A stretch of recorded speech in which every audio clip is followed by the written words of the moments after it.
Douglas queria falar, depois o Radjalma e depois o Jefferson. Só agregar.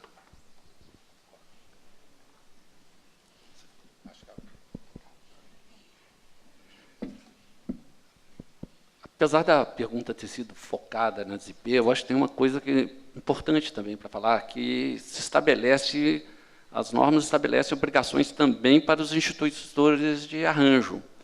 E essas exigências, esses acompanhamentos que o instituidor de arranjo tem que fazer, pode acabar gerando também uma demanda do instituidor em relação às IP.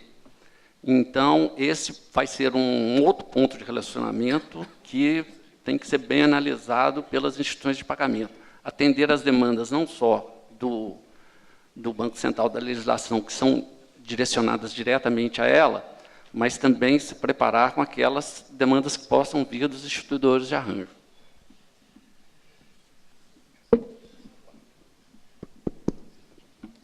Bom, estão me ouvindo? Está refletindo aí? Bom, eu acho que aqui nesse ambiente eu sou o único que, felizmente ou infelizmente, é ex-Banco Central. Então, eu conheço um pouquinho da casa. O fato é que, acho que foi alguém levantou, a regra de compliance, ou as regras de prevenção à lavagem de dinheiro, as regras que passam a ser exigidas para esse novo setor da indústria, que é colocado sob a guarda do Banco Central, elas são as mesmas, independentemente de ser, vamos lá, de você estar falando de um Bradesco ou estar falando do Banco da Esquina. Tá certo? O que muda é o tamanho da estrutura. Então, há uma regra que eu me lembro aqui, que diz o seguinte: toda movimentação acima de R$100 mil em espécie, a instituição tem que comunicar ao COAF. E, no caso, é o COAF. Então, não interessa se é o bancão, o banquinho. Não interessa se é... Não vai interessar se é uma instituição de pagamento de grande porte ou uma instituição de pagamento de pequeno porte. Embora ela tenha contas, sei lá, contas simplificadas de R$ 1.500, na hora que aparecer uma movimentação de R$100 mil, ela é obrigada a fazer informação para o COAF. Né? Nesse ponto, a diferença não é o Banco Central quem atua é o COAF. Tá? Então, a exigência será para todas. O que o Banco Central deverá fazer, e aí provavelmente você está se referindo ao outro departamento, que é o de organizações financeiras, das instituições financeiras, e o departamento de supervisão, é se coordenar para entender essa nova indústria. O processo de aprovação de uma instituição de pagamento, ele é muito semelhante, para não dizer idêntico, ao de uma instituição financeira. Você tem que apresentar uma série de documentos, foi até liberado recentemente o download de vários documentos que têm que ser apresentados, e a instituição vai lá ao Banco Central se defender. Olha, aqui estou eu. O que o Banco Central vai fazer, vai analisar e fazer o que ele faz com qualquer instituição financeira. Isso está bom? Está ruim? E vai verificar se aquilo, no entendimento dele, está adequado. Se ele julgar adequado, você recebe autorização de funcionamento. Uma vez você em funcionamento, se o diretor de compliance, por acaso, for julgado, independentemente do tamanho da instituição financeira, ter uma atitude qualquer, ele será processado, ou sofrerá as apenações da 4595. Não interessa se é grande ou pequeno. Tá certo? Porque ele passou a ser regulado pelo Banco Central. Então, essa é a linha de ação. É isso que eu gostaria de deixar claro. Ao mesmo tempo, na questão de supervisão, que talvez seja uma preocupação levantada pelos advogados, eu tenho informação, já passei por Ricardo Vieira, que a supervisão do Banco Central está começando a estudar o assunto para aprender como é que funciona esse mercado, porque esse assunto é novo, inclusive, dentro do Banco Central. Né? Como supervisionar essas empresas? Porque a supervisão do Banco Central não tem o menor interesse em provocar traumas no mercado que funciona. O Banco Central nunca agiu dessa forma e eu acredito que não vai mudar essa forma de atuar. Então, eu acho que em breve deverá ocorrer um evento, qualquer que seja, acredito aqui em São Paulo, onde a supervisão do Banco Central quer entender mais como é que funciona essa indústria para poder depois atuar sem atritos desnecessários. Atrito sempre você vai ter. A vida entre regulador e regulado, né, é mais ou menos como um casamento forçado. Aquilo ali é forçado, você não quer estar ali, e muitas vezes o regulador não queria que você estivesse lá também. Tá certo? Então, mas aí ficam tentando os dois conviver em paz. E uma coisa, se é que eu posso passar uma informação de maior valia nesse ponto. Não há que ter medo do Banco Central. O Banco Central não é esse bicho tão feio que pensam. Tá? Eu gosto de dizer que ele é um pai muito duro, tá? Mas ele tem o maior interesse no sucesso da instituição. Ele não quer que veja uma instituição que está sob sua guarda quebrando, ou tendo que sofrer uma intervenção. Não agrada. Ele é um sinônimo de, para um Banco Central, e aí eu falo de maneira geral, para um Banco Central é um sinônimo de falha. Eu falhei. Se eu sou obrigado a intervir numa instituição, é porque eu falhei. Tá? Então, é esse só o meu comentário.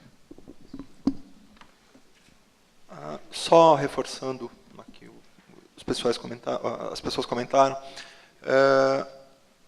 toda essa estrutura de controles internos que é exigido e foi exigido das instituições financeiras lá atrás e agora será exigido também das instituições de pagamento, o próprio Banco Central ele também levou um tempo de maturação de como observar essa estrutura e de como cobrar essa estrutura dos próprios bancos. Os próprios bancos tinham essa dificuldade de como gerar as informações. Quer dizer, você tem uma norma, por exemplo, uma 2554 de 98, que isso foi sendo montado pelos próprios bancos ao longo do tempo, para hoje você ter uma estrutura muito bem montada, muito bem estruturada de controles internos, de auditoria, de própria compliance. Das instituições de pagamentos, claro, aquelas que puderem utilizar, se tiver, claro, uma instituição financeira por trás, será muito bem-vindo. Mas aquelas que não têm e vão precisar montar, e nós já tivemos algumas conversas com algumas empresas, aquela pressa, aquela rapidez de querer montar, não é assim. Tem que ser algo estruturado, muito bem definido, para que vocês possam fazer uma estruturação correta, para a visão do Banco Central, que não em 2014, que não em 2015, mas que vocês tenham documentos interessantes a mostrar para o regulador, caso solicitado. Um exemplo disso, por exemplo, é o relatório da 2554, que o Banco Central determinou lá em 98 que todas as instituições deveriam montar, mas se vocês observarem a 3467, que saiu cerca de 10 anos depois, somente lá é que você tem isso claramente, quais são os grandes, minimamente quais são os aspectos que você deveria ter no relatório, porque não existia um modelo de relatório de controles internos. Então as empresas elas começaram a estruturar isso para que ao longo do tempo vocês tivessem, ou as empresas tivessem, ou as instituições financeiras tivessem isso definitivamente construído. Um compliance é a mesma coisa, a área de riscos as mesmas coisas, a área de tecnologia a mesma coisa. Tudo isso são aspectos que vocês vão ter que construir ou vão ter que montar de uma forma estruturada. Claro, para um banco, você tem o tamanho, e o Radjalma mencionou isso, para as instituições de vocês, de uma forma menor, mas também definida, muito bem estruturada. Obrigado, Jefferson. Acho que a Tatiana queria complementar alguma coisa. Por favor, Tatiana. Só 2 últimos comentários. O primeiro é que muitos clientes têm nos consultado com pressa em começar a implementação dos controles internos para atender todas as exigências do Banco Central. Então, é importante lembrar que o processo de autorização perante o Banco Central é um processo constituído por diversas fases. E a implementação total dos controles internos, ele só precisa estar concluída na última fase, né? A partir do momento que você tem a autorização do Banco Central para operar como instituição de pagamento, e aí sim está sujeito à supervisão do Banco Central.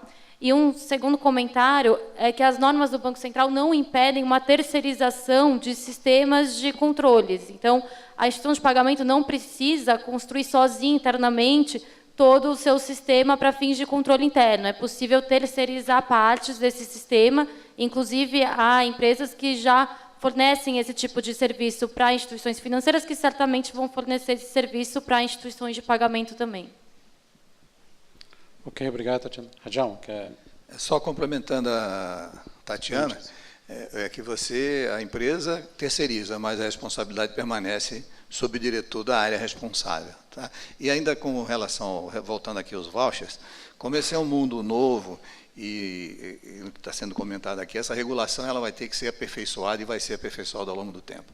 Então, essa circular que saiu agora, 3.705, é exemplo disso, na circular anterior, que eu não me lembro qual é o nome agora, ela exigia que fosse feito um registro no CCS, o Cadastro de Clientes do Sistema Financeiro, para todas as instituições de pagamento. Nessa nova revisão, por se entender inadequado, retirou-se a obrigatoriedade de registro dos cartões, das contas de vouchers desse sistema. Então, no processo de aprendizado que é mútuo, né, a convivência do regulado com o regulador e vice-versa, esses acertos, essas correções de rumo deverão existir.